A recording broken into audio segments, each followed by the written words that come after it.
안녕하세요. 김어준입니다.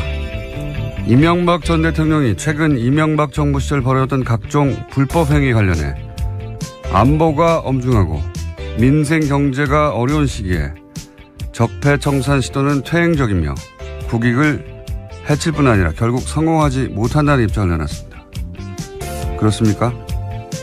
안보가 그렇게 걱정되시는 분이 현충일에 출입 자격도 없는 군사보안시설인 기무사에서 테니스를 치셨나요? 심지어 박근혜 전 대통령이 탄핵되어 대통령 유고 상황이 발생한 다음 날도 기무사에서 테니스를 치셨죠. 기무사에서 테니스를 치면 국가 안보가 막 튼튼해집니까? 민생 경제를 그렇게 걱정하시는 분이 작년 아부다비에서 F1 그랑프리 경기 관람할 때 여행 경비를 국고에서 보조 받으셨더군요. 자동차 경주가 공적 업무인가요? 퇴임 후 2년간만 따져도 경호 지원 받은 횟수가 2,255차례던데 2년간 하루도 쉬지 않고 매일 3번씩 경호를 받은 셈인데 그거 다 국고에서 지원되는 겁니다. 그렇게 국고 쓰면서 국가 민생에 도움되는 일을 뭐 하나라도 하셨습니까? 안보와 민생은 현직 공무원들이 잘 챙길 테니까 아주 간단한 제 질문부터 답을 주시면 좋겠습니다. 다스는 누구 겁니까? 김어준의 질문이었습니다.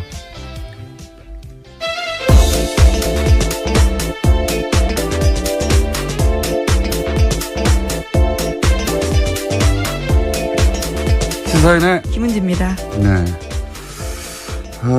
우리 전직 대통령께서 민생을 걱정을 많이 하세요. 예. 네, 직접 페이스북에다 글을 썼습니다. 예, 안보도 걱정하시고, 예.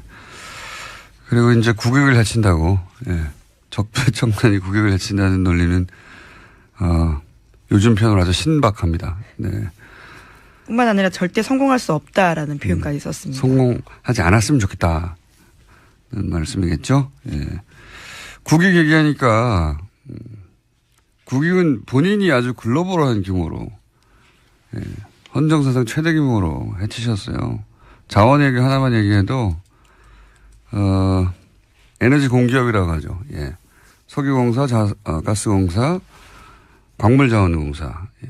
이 세 개 공기업만 기준으로 해도 2년 전에 사업이 69개였어요. 이명박 정부 시절에. 그 중에 대략 28조 원 투입했는데 이 중에 60개 사업은 해수한 게 없습니다. 네, 어제 크루드에서 기름 한 방울 안 나왔다고 말씀하셨었죠. 다 망했어요. 나머지 사업도 해수율이 10%대고요. 예. 말씀 방금 하신 것처럼 어제 얘기한 대로 1호 8천억대 투자했는데 아직도 석유가 한 방울도 안 나왔습니다. 예. 전체 규모 천문학적인 수출이 20조 막 이러니까 감이 잘 안 오잖아요. 워낙 조나디로 나오니까. 자기가 계산해 본 적이 있어요. 20조가 얼마나 크냐. 예수탄생부터 따져가지고. 서기로 해서 2017년 지난 거 아닙니까? 2017년까지 예수탄생부터 매일 2,700만 원씩 써야지 20조가 됩니다. 예. 제가 계산해 본 거예요. 계산해 보십시오. 매일 2,700만 원씩 써야 오늘날 20조가 되는 겁니다. 한 달이 아니고 매일 2,700만 매일이요, 매일. 예. 얼마나 큰 돈인지 좀 실감이 날 텐데 그거 다 날아간 거예요. 이게 단순한 투자 실패냐. 예. 민생은 이야기할 자기 자체가 없다. 자, 이명박 전 대통령 인터뷰 취재해 봐야겠습니다, 저는. 네. 제가 이제 이렇게 일방적으로 주장했기 때문에, 예. 인터뷰 취재해 봐야 되겠는데, 인터뷰 얘기하니까 어제, JTBC 뉴스룸에서 강경화 장관이 나왔습니다. 네, 그렇죠. 예. 저희 뉴스공장 인터뷰 진짜 오랫동안 요청했거든요. 예. 안 받아주시고, 아무리 손석희 사장이 언론인이 일이라지만, 13년째 일이에요. 예. 욕심쟁이. 네, 시사인 보도도 이번에 그렇게 나왔습니다. 그냥 1위도 아니고 점점 더 올라가요. 예. 80 몇 %인가. 예. 혼자 다 해먹어요 아주. 예, 4위를 차지하셨습니다. 저희 보도에서. 네, 물론 1위와 차이가 많이 납니다. 시사전에서는 제가 2위를 했습니다. 근데 뭐 의미가 없어요. 85%를 혼자 다 했는데. 손석희 사장님 욕심쟁이. 아무리 1위가 거기라고 해도 그렇지 2위는 저기 때문에 뉴스공장에 꼭 나와주시고 안 그러면 매일 비난을 일삼을 수 있다 저희가. 예, 경고의 메시지입니다. 예, 외교부에서 이 방송을 들으신 분들은 꼭 건의해 주시고. 왜냐면 저희가 몇 달 됐거든요. 인터뷰 요청한 지. 네. 2위예요 제가. 네, 시사인에서는 4위이셨습니다. 시사인 4위밖에 안 돼요? 잘못했어요, 그거 그러면. 시사저널은 2위고, 네, 시사저널을 읽어야 되겠습니다.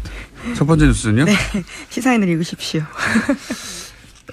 네, 어제 더불어민주당이요, 이명박 정부 당시에 청와대 문건을 공개했습니다.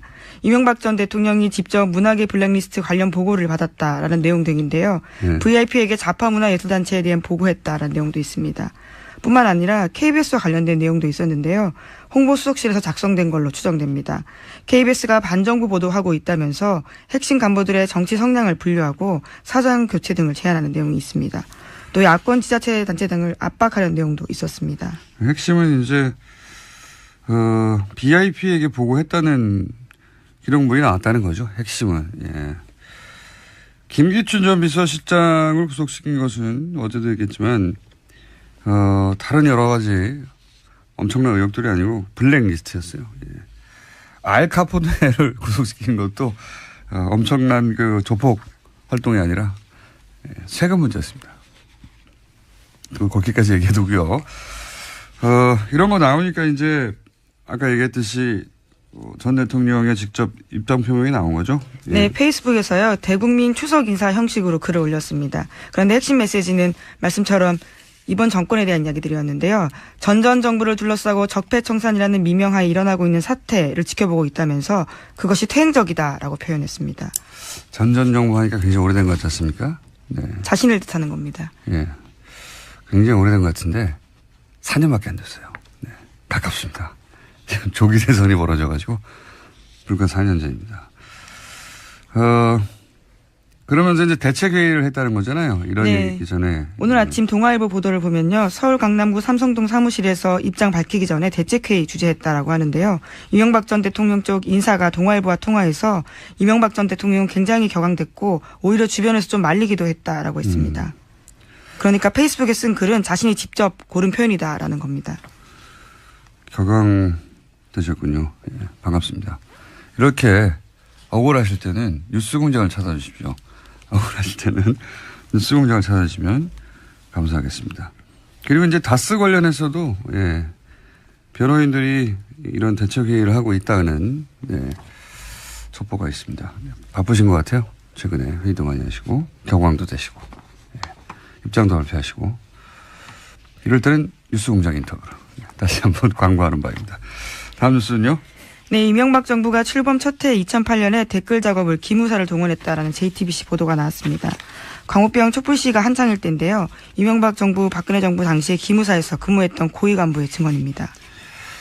이게 이제 여기서 또 핵심은 기무사 여러 번 등장했는데 2008년 취임 첫 해부터 했다는 거죠. 댓글 작업을. 예. 국정원이 아니라 기무사도 했다. 예. 군의 첩보기관에서도 했다는 거고 2008년이 첫 해니까 첫 해 처음부터 시작했다는 겁니다. 댓글 공작은. 그것도 군을 이용해서. 근데 이제 제가 주목한 부분은 이게 2012년 대선 직전까지만 운영됐다는 현재까지의 진술이에요. 고위간부의. 네, 고위간부의 진술입니다. 그러면 2012년 대선에서 뭐 했냐? 왜 안 했냐? 정작 가장 중요한 대선에서는 이렇게 물어볼 수가 있는데 또 다른 보도가 또 하나 있습니다. 예. 네, SBS에서 관련된 또 보도들이 있는데요. 550단, 그러니까 550단에서 해킹 부대를 운영했다라는 겁니다. 댓글 부대뿐만이 아니라 해킹하는 부대까지 김관진 전 장관의 지시로 지난 2012년 대선에 동원됐다라는 의혹이 불거졌다고 합니다. 그러니까 이거는 2012년 11월 이렇게 됐다는 거거든요. 갑자기 국방장관의 정책기획관, 국방장관 정책기획관은 핵심 오른팔입니다. 예. 그런데 여기서 550단은 해킹 부대예요. 사이버. 예. 그러니까 댓글 작업을 하다가 기무사가 댓글 작업은 대선 직전까지만 운영됐고 대선 직전에는 505단이 갑자기 지체계를 바꿔서 바뀌었다는 거죠. 지체계를 바뀌어서 국방장관의 오른팔이 직접 통제를 대선 직전에 했고 5호공단이 하는 일은 해킹이라는 겁니다. 예, 5호공단은 그런데 사이버 사령부 산하 부대입니다. 자, 시사 저널이 선관위 디도스 때 인터뷰를 한 적이 있어요. 이후로 참, 올해죠. 그때 무슨 얘기가 나오냐면 선관위, 그러니까 서울시장 때 벌어졌던 선관위 디도스는 연습이었고 목표는 2010년 대선이었다는 얘기를 인터뷰, 익명의 해커로부터 인터뷰한 적이 있죠. 그러면서 이런 말도 했습니다. 선거에 해킹팀이 운영이 된다고.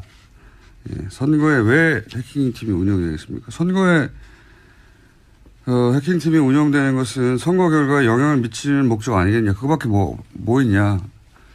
라고 추론하는 게 합리적인데 이와간 저는 굉장히 주목할 만한 기사가 나왔다고 봅니다.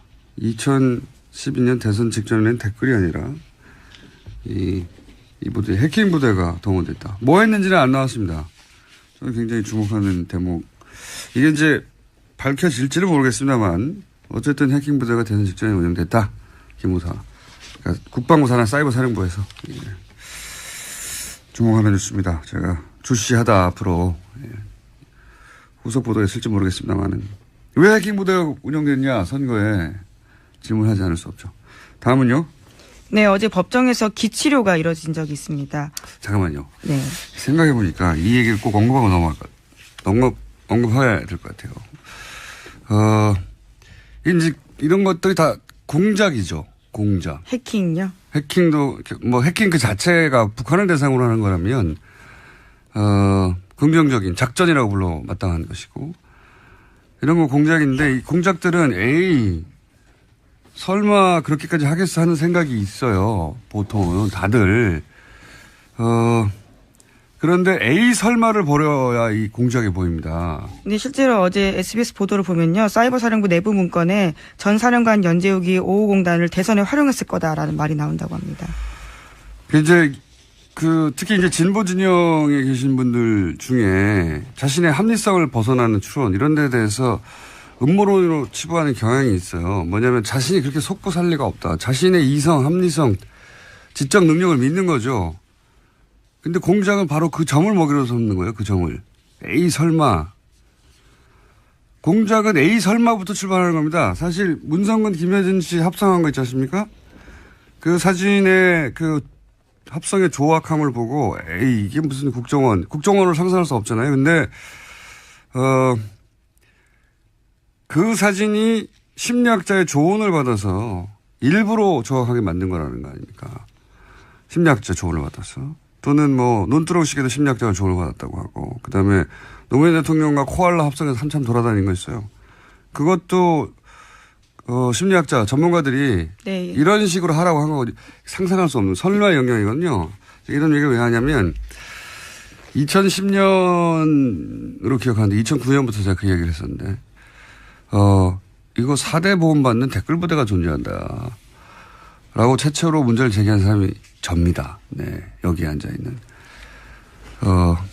그 작업 시간, 집중도, 타겟, 패턴, 이런 걸 보면, 이건 매우 규율이 잘 잡힌 집단이 일사불란한 지휘체계 아래서 지속적으로 반복적으로 전문적으로 하는 거다.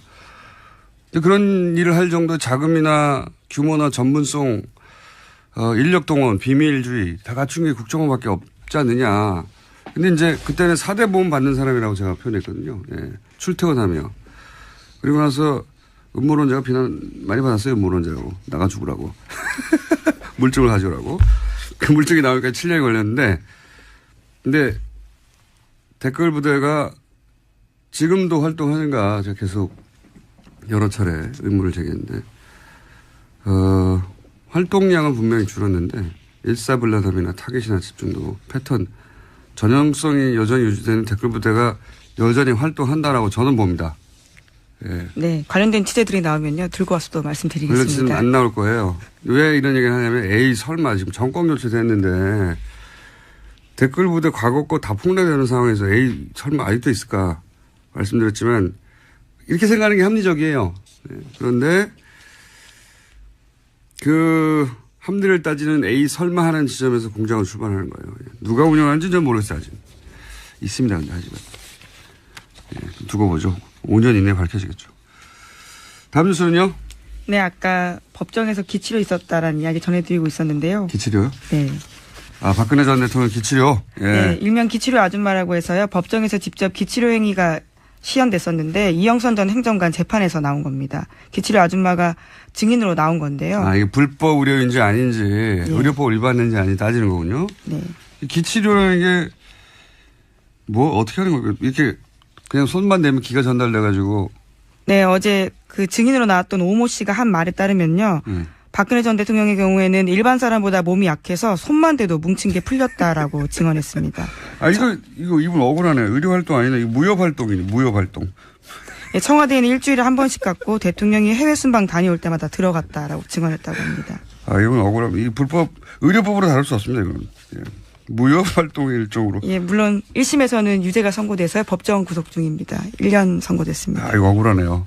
변호해드리고 싶네. 손만 대면 풀린다는 거 아니에요. 예. 종교활동 내지는 무협활동으로 봐야 되고요. 예. 이분 풀어드려야 됩니다. 손만 대면 풀린다. 예. 대통령이 손만 대면 풀린다고 대통령이 계속 불렀다는 거 아닙니까? 네, 2007년부터 만났고요. 그 무렵부터 계속해서 기치료를 해왔다라고 오 씨는 주장하고 있습니다. 최순실 씨 소개를 받아서 시작했고요. 이거는 말이죠.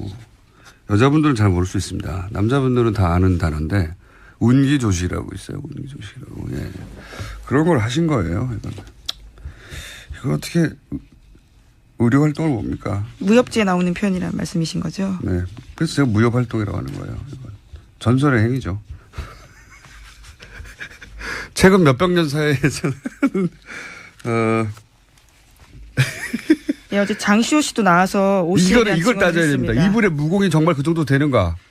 본인의 장시호 씨가 들었던 오 씨의 자랑인데요. 자신의 치료를 받고 휠체어를 탔던 할머니가 걷게 되었다라면서 치료 효과를 자랑한 적이 있다라고 합니다.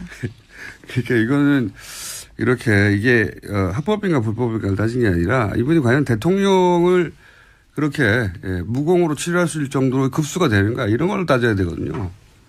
야, 참 억울한데 이분은. 좋은 뉴스입니다. 네. 다음 뉴스 뭡니까? 네, 북한과 미국 전현직 외교관리가 다음 달 중순에 만난다고 일본 아사히 신문이 보도했습니다. 한미관계의 정통한 소식통을 인용해서 이같이 전한 건데요. 다음 달 중순, 장소는 노르웨이 오슬로 정도로 전망됩니다. 어제도 얘기했지만 말폭탄 던지는 사이에 뒤에서 다들 만나고 있을 거다고 얘기했지 않습니까? 예. 또 만나는군요. 예. 우리 정부가 대화를 하려고 하기만 하면 뭐 보수 진영에서는 지금이 대화할 시점이냐고 얘기하는데 바보 같은 말이에요. 예. 그런 사고방식이면 지금 미국도 욕해야 돼요. 왜 대화하냐고. 그렇지 않습니까? 네, 미국 자유아시아 방송에서도 한미 소식통을 인용해서 다음 달에 접촉한다라는 보도가 나왔습니다. 북한은 지금 굉장히 바쁜 거예요. 외교 활동하느라고. 근데 이런 상황에서 우리 정부대로 뭐 무력시위만 하고 있으라고 대화할 때가 아니라고 보수 매체도 계속 주장하지 않습니까? 이 나라를 망치는 겁니다. 당연한 거예요. 이렇게 만나고 얘기하는 거는. 러시아도 간다고 그러지 않았어요? 예, 이미 가 있고요. 오늘 당국자 회담이 있다라고 합니다. 북한하고 러시아하고 만나고. 예, 최선희 북아메리카 국장요. 예. 우리 보수 매체에서는 대화를 얘기한다고 지금 이 시국에 바보들입니다. 예. 그리고 그 일관성을 유지하려면 미국과 러시아를 비난해야 돼요. 지금 우리 보수 진영에서 성명을 내서 왜 지금 미국하고 러시아는 북한을 만나주냐고 그 얘기는 왜 안 나옵니까? 이럴 때일수록 대화를 해야 되는데 아 참.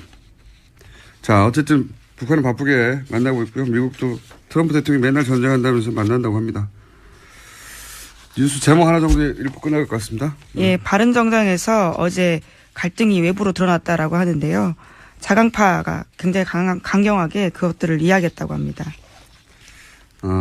통합하려고 하는 모임이 출범했으니까 자유한국당과 바른정당이 통합하려고 하는 통합 무슨 추진인가 뭐가 있어요. 예. 예, 보수우파 통합 추진이라고 합니다. 예. 저는 뭐가 됩니까? 이렇게 항상 제가 대충 기억이 잘 안 나는 걸 정확하게 얘기하면. 도와드리는 거죠. 네, 제가 밥으로 하고요. 네. 어쨌든, 전대가 11월에 있으니까 그 전에 통합의 어떤, 단서들을, 물꼬들을 만들어 놓으려고 하는 파와 말이 안 된다는 파악을 부딪히고 있다는 얘기죠. 전체 정계 개편의 물꼬가 될 수 있어서 얘기해봤습니다. 오늘 여기까지 하겠습니다. 네, 시사인 김은지였습니다. 감사합니다. 혼자 다 해먹어요, 아주. 예, 4위를 차지하셨습니다. 저희 보도에서. 예, 물론 1위와 차이가 많이 납니다. 시사전에서는 제가 2위를 했습니다. 근데 뭐 의미가 없어요. 85%를 혼자 다 했는데. 손석희 사장님 욕심쟁이. 아무리 1위가 거기라고 해도 그렇지. 2위는 저기 때문에 뉴스공장에 꼭 나와주시고 안 그러면 매일 비난을 일삼을 수 있다. 저희가 경고의 메시지입니다. 외교부에서 이 방송을 들으신 분들은 꼭 건의해 주시고.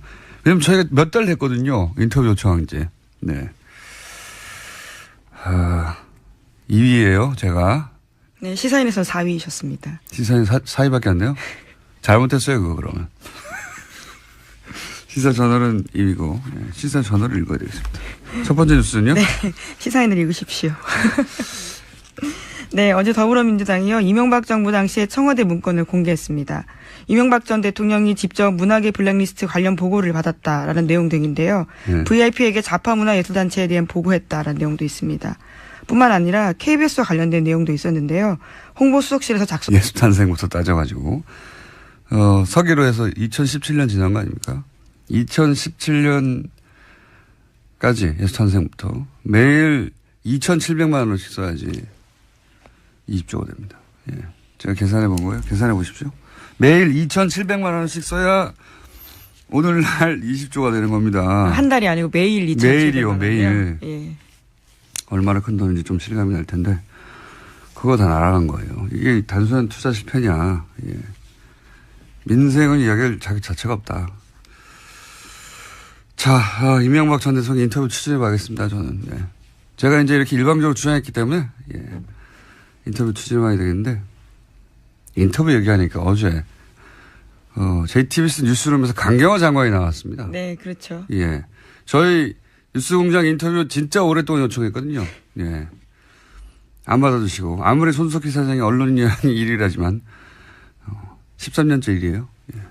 욕심쟁이. 네, 시사인 보도도 이번에 그렇게 나왔습니다. 그냥 1위도 아니고 점점 더 올라가요. 예. 80 몇 %인가 되셨더군요. 자동차 경주가 공적 업무인가요? 퇴임 후 2년간만 따져도 경호 지원 받은 횟수가 2,255차례던데 2년간 하루도 쉬지 않고 매일 3번씩 경호를 받은 셈인데 그거 다 국고에서 지원되는 겁니다. 그렇게 국고 쓰면서 국가 민생에 도움되는 일을 뭐 하나라도 하셨습니까? 안보와 민생은 현직 공무원들이 잘 챙길 테니까 아주 간단한 제 질문부터 답을 주시면 좋겠습니다. 다스는 누구 겁니까? 김원준의 질문이었습니다.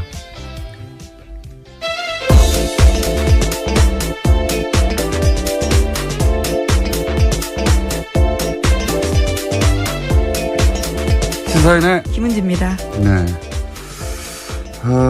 우리 전직 대통령께서 민생을 걱정을 많이 하세요. 예. 네, 직접 페이스북에다 글을 썼습니다. 예. 안보도 걱정하시고, 예. 그리고 이제 국익을 해친다고, 예. 적폐청산이 국익을 해친다는 논리는, 요즘 표현으로 아주 신박합니다. 네. 뿐만 아니라 절대 성공할 수 없다라는 표현까지 썼습니다.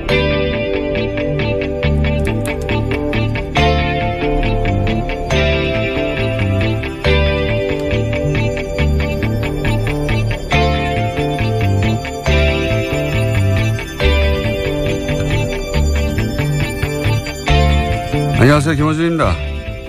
이명박 전 대통령이 최근 이명박 정부 시절 벌여졌던 각종 불법 행위 관련해 안보가 엄중하고 민생 경제가 어려운 시기에 적폐청산 시도는 퇴행적이며 국익을 해칠 뿐 아니라 결국 성공하지 못한다는 입장을 내놨습니다. 그렇습니까? 안보가 그렇게 걱정되시는 분이 현충일에 출입 자격도 없는 군사보안시설인 기무사에서 테니스를 치셨나요?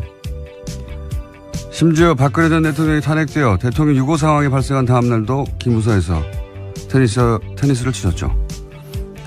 기무사에서 테니스를 치면 국가 안보가 막 튼튼해집니까? 민생 경제를 그렇게 걱정하시는 분이 작년 아부다비에서 F1 그랑프리 경기 관람할 때 여행 경비를 국고에서 보조 성공하지 않았으면 좋겠다는 말씀이겠죠. 예. 국익 얘기하니까 국익은 본인이 아주 글로벌한 규모로 헌정사상 최대 규모로 해치셨어요. 자원 얘기 하나만 얘기해도 에너지 공기업이라고 하죠. 예. 석유공사, 가스공사, 광물자원공사. 예. 이 세 개 공기업만 기준으로 해도 2년 전에 사업이 69개였어요. 이명박 정부 시절에. 그중에 대략 28조 원 투입했는데 이 중에 60개 사업은 해수한 게 없습니다. 네, 어제 크루드에서 기름 한 방울 안 나왔다고 말씀하셨었죠. 다 망했어요. 나머지 사업도 해수율이 10%대고요.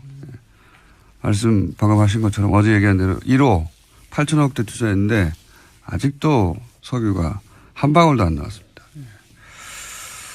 전체 규모 천문학적인 수출이 20조 막 이러니까 감이 잘 안 오잖아요. 워낙 조나디로 나오니까.